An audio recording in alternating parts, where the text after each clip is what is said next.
E aí já parou para pensar que pode existir um motor financeiro quase secreto que impulsiona a economia do Brasil de um jeito que pouca gente percebe?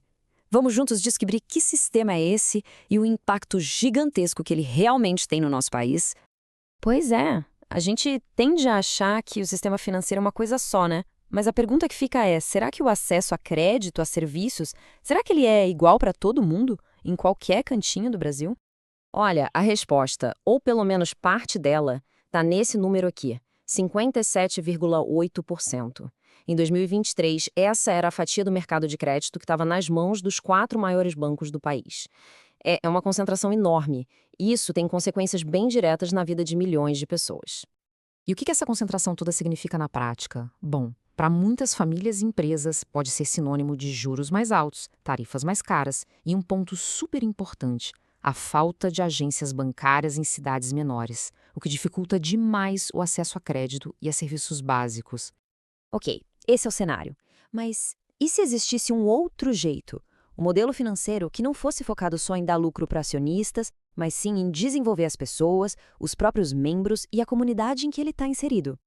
É aqui que a nossa história fica interessante. A gente está falando do cooperativismo de crédito. Essa é a alternativa que vamos entender melhor agora, vendo como ela funciona no mundo real. Beleza, mas o que é uma cooperativa de crédito, afinal? A sacada é simples, mas muda tudo.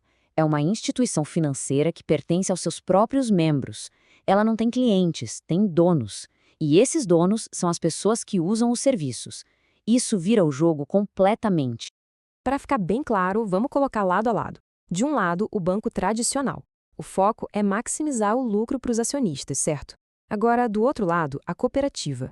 O objetivo dela é oferecer as melhores condições para os seus associados. O lucro de um vira dividendo para poucos. O resultado do outro, que a gente chama de sobras, volta para todo mundo que faz parte.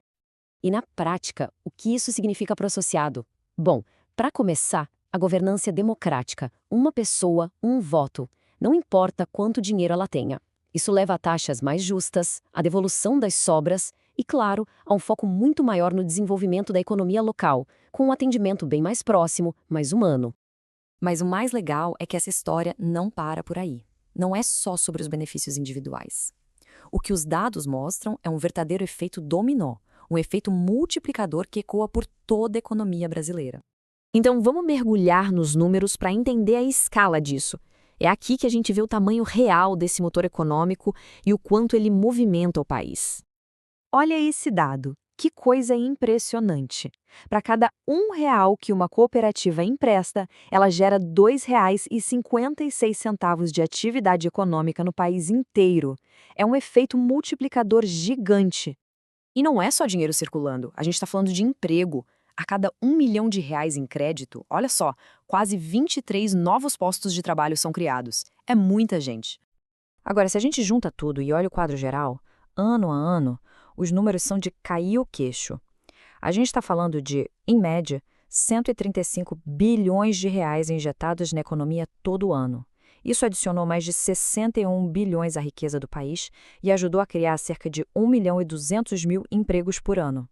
Beleza, esses números nacionais são enormes, mas como é que isso se parece no dia a dia, naquela cidadezinha do interior? Vamos sair do macro e aterrissar no impacto local, que é onde a vida acontece. E esse impacto não é só uma estatística fria, ele tem CEP. Dá uma olhada no mapa. Ele está acontecendo em milhares de municípios, muitos deles pequenos, onde às vezes a cooperativa é a única opção financeira que a população tem. Tá, mas como a gente pode ter certeza que é a cooperativa que faz a diferença? A metodologia do estudo foi bem esperta. Eles basicamente compararam cidades muito parecidas, umas com cooperativa, outras sem. E aí, foi só observar o que aconteceu ao longo do tempo. E os resultados são gritantes. Os municípios com cooperativas têm, em média, um PIB por pessoa 10% maior. O número de empregos formais, 15% a mais. E os salários chegam a ser 23,5% maiores. É uma diferença que muda a realidade de uma cidade. Então, o que a gente tira disso tudo? Fica bem claro, né? O modelo cooperativo não é só uma ideia bonita no papel. É uma ferramenta poderosa de desenvolvimento econômico e social na prática. seja movimentando a economia do Brasil inteiro ou fortalecendo o comércio da rua principal de uma cidade pequena, o cooperativismo prova que existe sim um outro jeito de pensar o sistema financeiro. Um jeito que gera crescimento de baixo para cima. Só que tem um ponto crucial que o estudo ressalta e que é a chave de tudo isso. É um lembrete. Não importa o tamanho que a cooperativa atinja, o segredo do sucesso é nunca perder essa proximidade com o associado, com a comunidade. É aí que está a essência. E tudo isso deixa a gente com uma pergunta no ar, né? Se um modelo que bota a comunidade em primeiro lugar consegue fazer tudo isso no sistema financeiro, imagina o que não seria possível em outras áreas da nossa sociedade. Fica aí a reflexão.